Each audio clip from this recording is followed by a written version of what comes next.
Hey guys, Brian Hilliard here, author of the best-selling book Networking Like a Pro and creator of the popular program How to Become a Trusted Authority and Get Your Message Out into the World. Now, you guys might not know this, but I actually just started working with a coach. His name is Omid, and he's really been helping me out with some different things.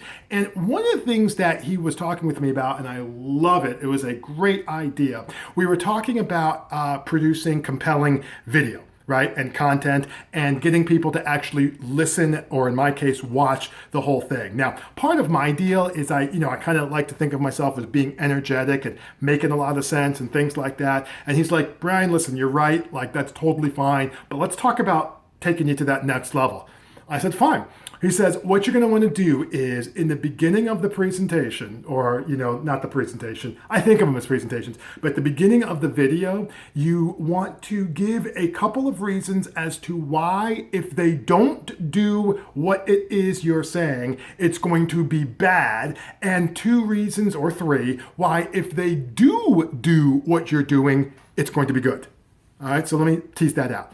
He said you want to give 2 or 3 reasons for why, if they don't do what you're doing, it's bad, but why, if they do what you suggest, it will totally be fine. And the reason why you want to be able to do that is because it makes, I was sharing this with a client of mine, and I was telling him the same thing. And he said, boy, you know what? That really makes it compelling. And I hadn't used that word before. I hadn't thought about that, but my client friend is absolutely right. It makes it more compelling. So what happens is, let me give you a quick example. So I might say, hey guys, Brian Hilliard here, author of the best-selling book, Networking Like a Pro, and I am fired up here today because we are going to talk about one quick, way to be able to become to get your message quickly out into the world. And I got to tell you, if you do not do this, if this is something that is not in your portfolio or in your repertoire, what's going to happen is people just aren't going to be aware that you exist.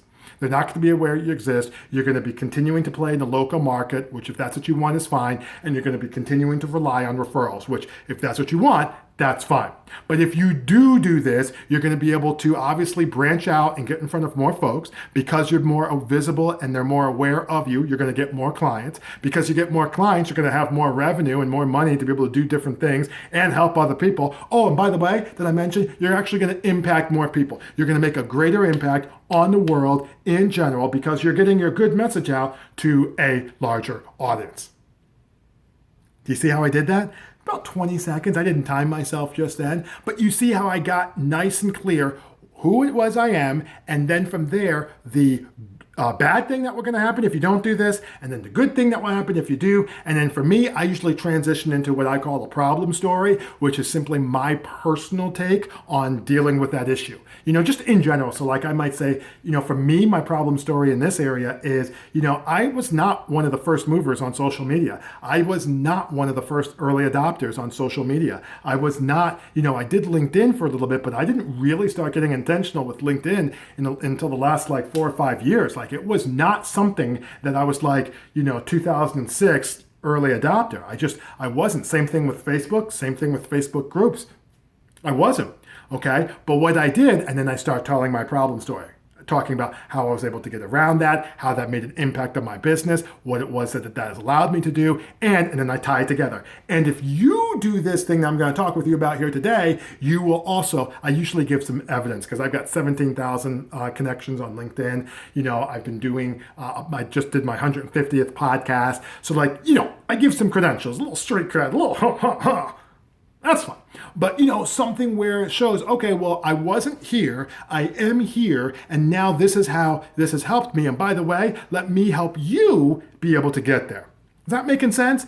Anyway, that makes all the difference in the world. 2 or 3 points of why they need to do what you're saying. Otherwise, there's going to be a negative outcome. And then 2 or 3 points of why when they do what you ask, there will be a positive outcome.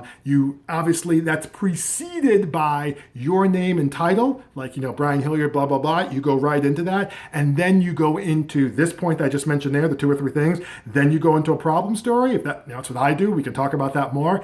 And you will have have some real compelling, content that people will actually listen to, and maybe even listen to, in most cases, the whole way through. Now, as a matter of fact, if you want, why don't you comment? I'd love to be able to hear what you have to say on this. You talk and engage people and all this stuff all the time. It's nice to be able to get some feedback. Tell me how you're doing. Tell me if it's something you're doing in your own practice. Tell me if you want to push back. That's totally fine. So share, or comment below, and I'd love to be able to hear from you. But in the meantime, my name is Brian Hilliard, saying so long, take care, and thanks so much for your time.